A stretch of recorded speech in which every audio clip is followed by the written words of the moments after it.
పేద మధ్యతరగతి వర్గాలకు వ్యవసాయ, విద్య, వ్యాపార రంగాలకు లబ్ది చేకూరుస్తూ ఎన్డీఏ ప్రభుత్వం ప్రవేశపెట్టిన జీఎస్టీ ఫలాలు అందరికీ అందే విధంగా జీఎస్టీపై అవగాహన కల్పిస్తూ రాష్ట్ర ప్రభుత్వం సూపర్ జీఎస్టీ సూపర్ సేవింగ్స్ పేరిట కార్యాచరణ చేపట్టిందని రాష్ట్ర అంచనాల కమిటీ చైర్మన్ ఎమ్మెల్యే వేగుల జోగేశ్వరరావు అన్నారు.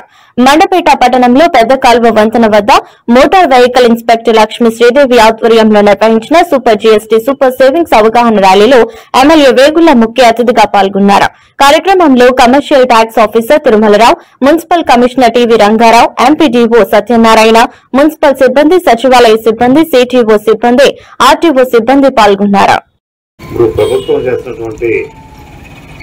కేంద్ర ప్రభుత్వం చేసినటువంటి ఈ జీఎస్టీ తగ్గింపు వలన 8,000 కోట్లు రాష్ట్ర ప్రభుత్వం వచ్చే ఆదాయం తగ్గిపోతుంది. ఓన్లీ మన ఆంధ్ర స్టేట్కి ట్యాక్స్ తగ్గిపోతుంది అఫిషియల్గా. కానీ ఈ 8,000 కోట్లు కనీసం సగమైన ఈ సామాన్యుడి ఇంటికి చేరితేనే అది ఈ పథకం మనకు సక్సెస్ అయినట్టే.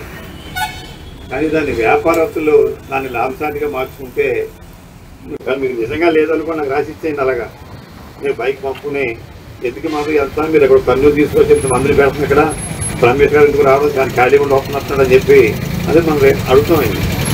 అక్కడ మనం లక్షలాది మందితో రైతు సభ పెట్టారు. అది సామాజిక అందానని, ఆ సామాజిక ఎంత అందుతుందో అందుతూ లేదనే విషయం మనకి ఒకటి తెలియదు. మీరందరూ ఉన్నారు, ట్రాక్టర్ గురించి ఆటో గురించి మీరు చెప్పగలరు. కానీ మీరు కొనుక్కునే టూత్ పేస్ట్, టూత్ బ్రష్, లేకపోతే పంచదార, లేదా సాల్ట్, లేదా ఇంకొక పప్పు, ఉప్పు, గిప్పు ఇవన్నీ కూడా తగ్గిందా లేదా తెలియదు మనకి.